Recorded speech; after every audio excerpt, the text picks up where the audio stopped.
Vamos falar do River Plate, né? Porque o River Plate, quando você vai fazer, o Cruzeiro ganhou do River Plate em 76, é uma coisa muito vaga, né? Eu acho muitas vezes a análise de campeonatos antigos e tal, geralmente é uma coisa muito vapt-vupt, assim, aqueles videozinhos de 2 minutinhos que o cara, né? O Cruzeiro ganhou do River Plate, fim de papo. Não, peraí, que River Plate era esse? Cara, o River Plate era primeiro que era treinado pelo Ángelo Labruna, o maior jogador da história da seleção argentina, que era o técnico do River Plate. O River Plate tinha o Fidjol. Fidjol, pra mim, foi o maior goleiro da história da seleção argentina. O cara que seria campeão do mundo em 78, também jogou em 82, até jogou pelo Flamengo em 84, né? Até teve uma boa passagem pelo Brasil. O Fidjol é um cara, pelo amor de Deus, um dos maiores goleiros que eu já vi agarrando. E ele era o goleiro já do River Plate nessa época, né? Tinha o Passarella. Pô, Passarella. Você fala de jogador clássico na Argentina, o Passarella é um dos maiores, né? O único bicampeão mundial pela Argentina, porque ele teve em 78 como titular e capitão, ele ergueu a taça 2 anos depois disso aqui. E teve também na reserva, mas estava no grupo já no fim da carreira em 86. Ele até era brigado com o Maradona, não tinha muito espaço não, o Maradona estava no auge, não ia com a cara dele. Mas ele estava no grupo. O Passarella, porra, o maior jogador da história, né? Um zagueiro sensacional. Tinha o Sabella é exatamente o Alejandro, o técnico que foi da Argentina em 2014, que foi vice-campeão, né? Perdendo ali da Alemanha no finzinho.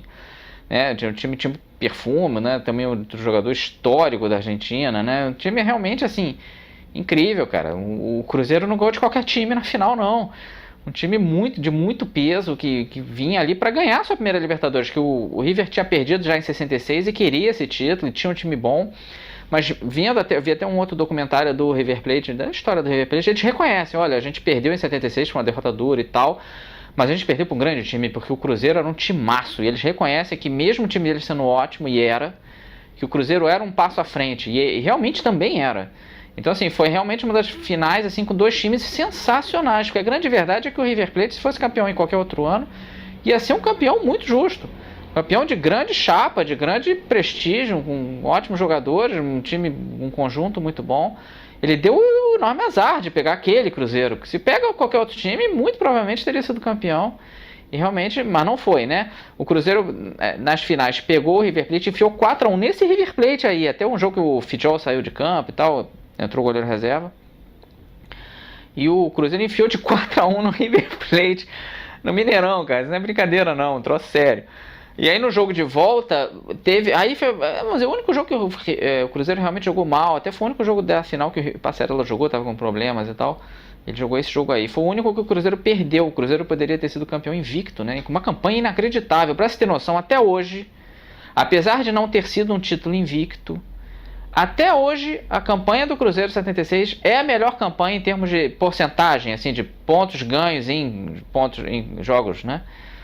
Com mais de 80% e tal. É o campeão com o melhor aproveitamento de pontos na história da Libertadores. Porque o Cruzeiro só empatou um jogo com o Olímpia na primeira fase e perdeu esse pro River. Fora isso, ele ligou tudo e vários de goleadas homéricas. Então esse é incrível, né?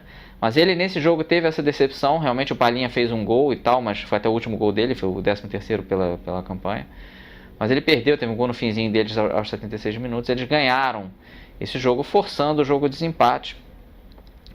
Que é um jogo também lendário e tal, até com certa dificuldade de conseguir ver esse jogo inteiro. E o Cruzeiro já abriu 2-0 logo no primeiro tempo, dava a pinta de que ia ser tranquilo, que não ia ter muito problema.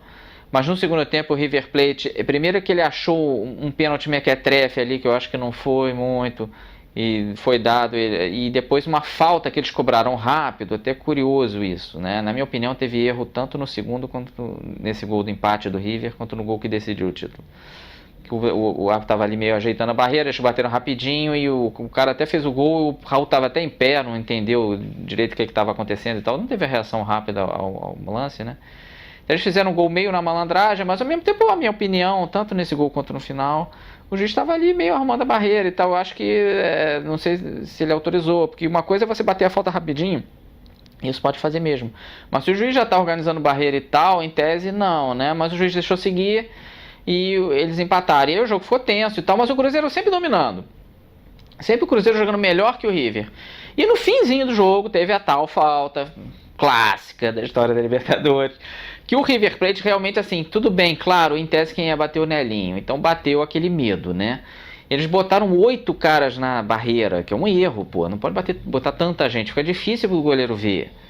Né? E isso, o Joãozinho teve a perspicácia de ver isso. O Joãozinho nunca bateu uma falta na vida, ele não batia nem em treino. Mas ele viu ali, pô, esse cara não vai ver. Se eu bater por cima da barreira, vai passar e vai ser gol. Só preciso passar por cima da barreira e não isolar, claro. Então, assim, enquanto o Nelinho estava andando de costas, se ajeitando para bater a falta, que ele batia praticamente todas, o Joãozinho, muito marotamente, se aproveitou e bateu. Ele bateu bem a falta. É incrível isso, né? O cara tinha tanto talento que ele nunca treinava para isso. Mas ele bateu bem a falta. Se for ver, não só a questão do goleiro não ver, mas ele bateu direito. O goleiro, né, ficou olhando. Não era o Fidjó, era o goleiro reserva. E o Cruzeiro fez o gol do título ali, o 3-2, até engraçado. Tem uma história curiosa que o Nelinho viu que alguém bateu a falta, se virou para xingar, né, quem tinha feito essa bobagem, porque foi o Joãozinho, mas daí ele viu que foi gol, aí a alegria, né, suplantou a raiva dele de alguém ter passado à frente dele. E o Joãozinho comemorou muito. Aí teve até uma certa briga, né? O River Plate não aceitou esse gol, mas ele também tinha feito um gol batendo rapidinho. Não tinha muita moral para reclamar ali, né? Se teve alguma irregularidade ali, o River também tinha se aproveitado. Então teve a única briguinha maior foi por causa disso. Mas era no finzinho do jogo, aí o Cruzeiro segurou e ganhou de 3-2 e levantou aí sua primeira Libertadores, só a terceira do Brasil. A gente teve bem poucas conquistas, até o começo dos anos 90 o Brasil era bem até fraco em Libertadores em termos de vitórias. Mas teve essa vitória, é a única nossa dos anos 70, né? Muito comemorada. E até curioso, depois eu vi um documentário do Raul Plasma, ele falando do Joãozinho entrando no vestiário, assim, seu Zezé, falando pro Zezé Moreira, né, o técnico, seu Zezé, eu sou demais. Ele tomou uma bronca do Zezé Moreira, que não aceitou isso de jeito nenhum. Ah, mas foi o gol do título, seu Zezé, não interessa, você é moleque, não pode fazer isso, quem devia te bater essa falta é o Nelinho, você tem que seguir ordens e tal. O seu Zezé não quis aceitar aquilo de jeito nenhum. Teve que vir a turma do Deixa Disso e deu trabalho, porque o seu Zezé não queria deixar o Joãozinho voltar junto com o time para Belo Horizonte.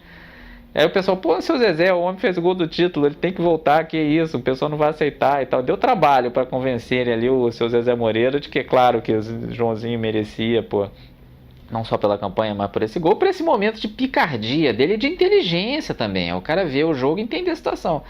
Nossa, essa barreira aqui tá cheia de gente, eu acho que se eu bater por cima aqui, passa. E deu certo, né? E foi o gol do título aí. Eu acho que o Cruzeiro ia acabar ganhando se fosse pra prorrogação e tal, mas nunca se sabe, né? Melhor garantir ali e tal. Então o Cruzeiro foi campeão da Libertadores com muito brilhantismo. Como eu falei, o campeão com o maior número de pontos em termos de jogos disputados da história até hoje. Esse recorde é vigente.